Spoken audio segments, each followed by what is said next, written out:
Jordan North. Hey. Hey, how are we? I'm good, thank you, yeah. Congratulations, mate. mate. I needed this. Go Thank on. you. Cheers, cheers. Thank you very much. Thank you. Oh, wait, I've got my brace in. Let me take that out. Sorry. Sorry, that's horrible. I've got my retainers in. That's the test one, the test stop. Right, okay. We'll go from Keep that in, it's fine. I'm Yeah, happy yeah. for you to keep that in. All right, mate. How are you? You all right? Yeah, not so bad. I didn't see you there. I know it has. Hey, Right, cheers. Congratulations, Cheers. mate. We're spilling that as well. How are we? You getting yourself a honorary graduation from the University of Sunderland. You enjoying that?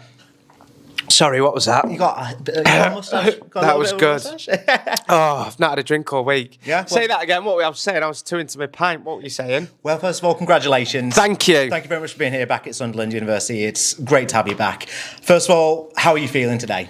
Yeah, good. It was a bit of a stress this morning. I had everything planned. And I brought my suit down, and then right at the last minute, with literally 10 minutes to go, I decided to change my suit. So it was a bit of a stress this morning. I was 20 minutes So that was late. on you then? That was totally on me. Sorry, guys. Sorry to everyone. What was your original plan then? I was going to go for a grey suit with Chelsea boots, and I looked at it and thought, it's not quite the right vibe, that. You decided to do that on the day. Yeah, so I Yeah. thought, right, thank God I packed another suit. But yeah, it's good, and it's great to be here, and you forget how much of a great city it is and how nice and friendly everyone is. Absolutely. Pint's repeating on me. So how long has it been since you've been in Sunderland? I was here 2 years ago for a DJ gig, and I was on at 2 a.m, Oh, and I finished at 3:30. And so quite like you were in student days then, yeah, say. and that was when I realised I need to stop doing these DJ gigs in the week now. Yeah. It was on a Tuesday. So I was here 2 years ago, and then before that, it was probably about 10 years since I've been back. 10 years. Is it still as you remember? Is anything a little bit different? Has anything changed? No, it's changed massively. It's had a right facelift, hasn't it? And when I got the taxi last night, when I got off the train station, Lee, the taxi driver, took us the long way around to show us. He showed us the new City Hall. Oh, yeah. I said before, it looks like something out of Chicago, that, doesn't it? Chicago, Sunderland, you can't really tell the Yeah, difference. it's fancy, but yeah, there's loads of bits that have changed, but the town centre's still the same. Oh, that never changes. Yeah. That never changes. The people never change, which is always exactly what we want. All the bars are there, but they've all got different names from when I used to come here. What were the ones you went to? So there was, I remember, apparently the Lambton Worm's not here anymore. No, it's not, is it? That's that, where- That was one I used to go to as well. I was good with that one. That was like my place I used to go on a Sunday and watch the footy. Yeah. That was the Weatherspoons. And Yeah. then, is the Point still there? It's still there, yeah. I don't know what goes on there at the moment, what events are going on, but it's still there. What about, apparently Glass Spider's not there and Paddy Wax. Oh, that's going to be on my time, mate. Is it? Does Yeah, that's anyone know what Glass Spider? God.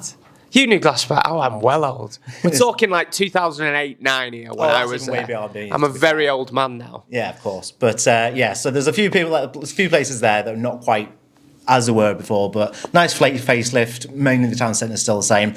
Where did you stay in Sunderland? Where did you stay in accommodation at all? Yeah, my first year I was in Precinct. Was it? Oh yes, just Yes. the city centre. Yeah. City campus. That was, yeah, it was the Precinct. Yep, you're right. Which sounds like a prison. A jail cell. To be fair, it was pretty much a jail cell. I think they shut it down the year after I finished, a couple of years later. But it was fun. I made loads of mates there, and still, the mates I made there, I'm still friends with now. I was just going to say, do you have any kind of specific memories from that time at all? Any good stories that are from your times in halls Yeah, we that you can share, obviously? we used to go out on a Thursday, and I just remember Thursday nights being class. We used to watch In Between Us on a Thursday. So this was when In Between Us was actually on the telly. Yeah. So we used to sit and watch In Between Us, and then we'd go out to we'd all go in one flat, and then we'd go out to Liquid. Yes, Diva. yeah, I remember Diva it. was downstairs, and downstairs I used to do indie music in Diva. But yeah, I always used to look forward to Thursdays because just before the weekend and watching Between Us. You wouldn't get away with a lot of what was on In Between Us now. Still But a yeah, great show, though. It was. It's yeah. still one you can watch now, and you can quote every single line in every word of it. And in the summer, it was just great. We used to have this. It was like a hill, like a bit of greenery behind us, and we used to all pile on there. Those were the days. Now, tell us a little bit about the course that you studied when you were at Sunderland. So, obviously, a long time ago, but what was the course that you studied? It was media production, TV and radio. And tell us a little bit about that. What was part of it? What did you learn? What were your main... Oh, well, I've made it no secret that, it was where I learnt my trade. And if it wasn't for the University of Sunderland and the course, I definitely wouldn't be on the radio now. I wouldn't be working for the BBC. But it was, you did a bit of everything. In the first year, you did radio modules and then a bit of TV.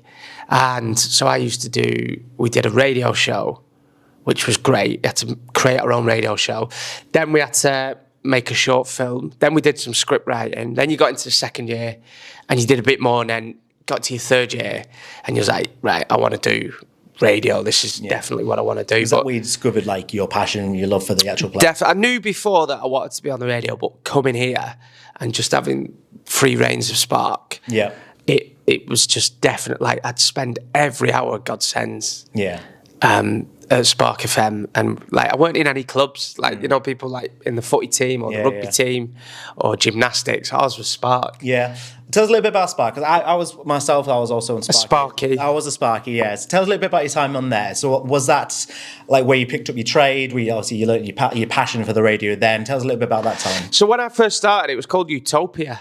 That's how old I am. Wasn't it? It was 2008, and it was on like a, I think they call it, I can't remember, but it was on like a limited license. So it was only on 2 or 3 times a year, and we'd all run in and do a few shows. And then we launched Spark in my second year. So that would have been 2009, 10. And I just remember it was like, right, what show do you want to do? And it was me on Spark trying to be like Chris Moyles, Scott Mills, and Sarah Cox. All combined into one. But, you know, I was rubbish. Do you remember your first like link?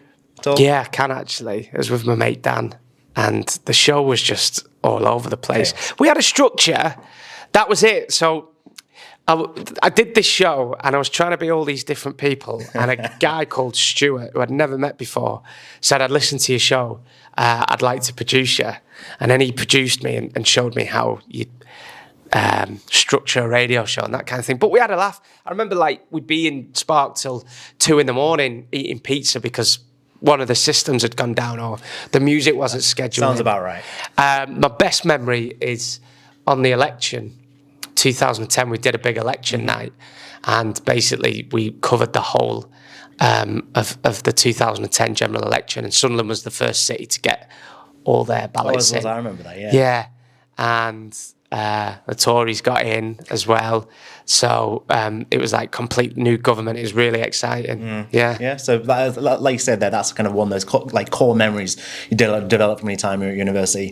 Tell us about like obviously your time in Sunderland. Do you have one specific memory that always stands out? It can be the first time you arrived, like when you graduated. Is one memory of Sunderland in general? I've always said the city's got a special place in my heart, and I'm not just saying that. It reminds me of Burnley a lot. It's a lot bigger, but it reminds me, the people here are really hardworking, down to earth, very friendly. They've got a wicked sense of humour. Yeah. They've got a really good sense of humour.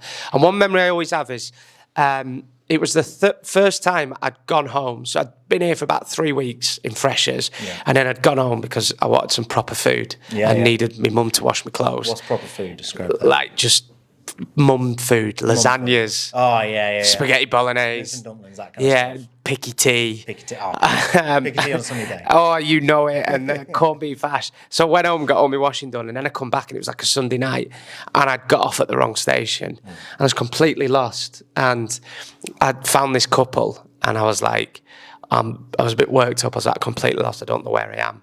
And I'll never forget it. This couple were like, it's a bit dodgy around here. You shouldn't be around here on your own. So they walked me all the way back to the precinct. You don't get there anywhere else apart from the northeast and Sunderland, do you? I'll never forget it. And they both walked me back, and it must have been about a 25 to 30 minute walk. And I was like, there's salt of the earth around here. They're good people. Do you remember the names? God, no. No, they were lovely, though. They were really nice. Absolutely. If they're watching, do you remember in 2008 you walked a really nervous Lancashire lad home on a Sunday night around about 10 p.m. Do get back in touch. I'd love to buy you a drink. Brilliant. Now, so how long are you in Sunderland for then? You obviously here for the graduation. Yep. And anything else after that, or are you shooting back off?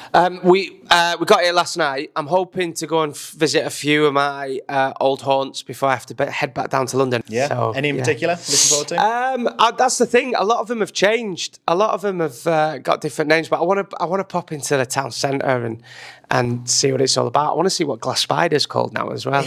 Where was this, by the way? Because he's still baffling my head where it is. It's right in the centre. Right in the centre. I can't remember the name. I want to have a visit at St. Peter's as well, and hopefully I'll go and have a look round Spark. I was going to say, I have a nosy in Sparks here. I'm sure they'll be thrilled to see you back. Oh, as well. bless you. Is there anybody who's still kind of there at Spark you would like to see that you remember? Richard Berry's still there. Yes. Yes. Yeah, he is. I see him very frequently. He's part of the furniture now, is Richard. Of course he is. Of course he is. He was there when I was there as well.